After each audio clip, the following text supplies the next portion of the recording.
رسولullah صلی اللہ تعالی علیہ وآلہ وسلم نے ارشاد فرمایا، جہنم شہوتوں لذتوں سے ڈھانپی ہوئی ہے اور جنت تکلیفوں سے ڈھانپی ہوئی ہے۔ مشہور مفسر مفتی احمد یار خان نعیمی رحمۃ اللہ تعالی علیہ اس حدیث مبارکہ کی شرح میں فرماتے ہیں، دوزخ خود خطرناک ہے لیکن اس کے راستے میں بناوٹی پھول و باغات ہیں۔ دنیا کے گناہ بدکاریاں جو بظاہر بڑی خوشنما ہیں، یہ دوزخ کا راستہ ہے، اور جنت بڑا باردار ہریالہ پھلوں سے لدا ہوا باغ ہے، لیکن اس کا راستہ بڑا خاردار ہے جسے طے کرنا نفس پر گرا ہے، ہم پر بہت مشکل ہے۔ نماز، روزہ، زکوٰۃ، حج، شہادت جنت کا راستہ ہی تو ہیں۔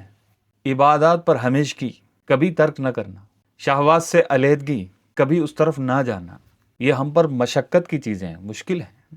یہاں شہوات سے مراد حرام خواہشیں ہیں، جیسے شراب، زنا، گانے باجے، حرام تماشے۔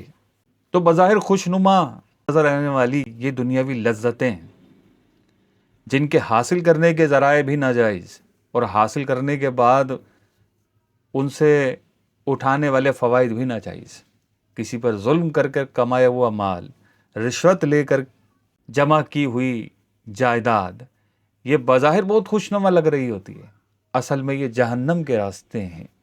اللہ پاک ہمیں ان راستوں سے بچنے اور ان راستوں کی طرف دیکھ کر رشک کرنے سے بھی بچنے کی سعادت نصیب فرمائے۔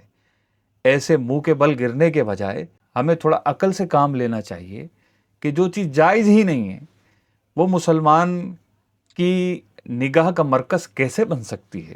مسلمان کا مطمع نظر، مسلمان کا مقصد تو اللہ پاک کی رضا اور اس کے حبیب صلی اللہ علیہ وسلم کی رضا ہونا چاہیے، جس کے نتیجے میں انشاءاللہ جنت میں داخلہ ہوگا، اور وہ ایسا دائمی گھر ہوگا جس سے ہمیں کوئی نکال نہ سکے گا۔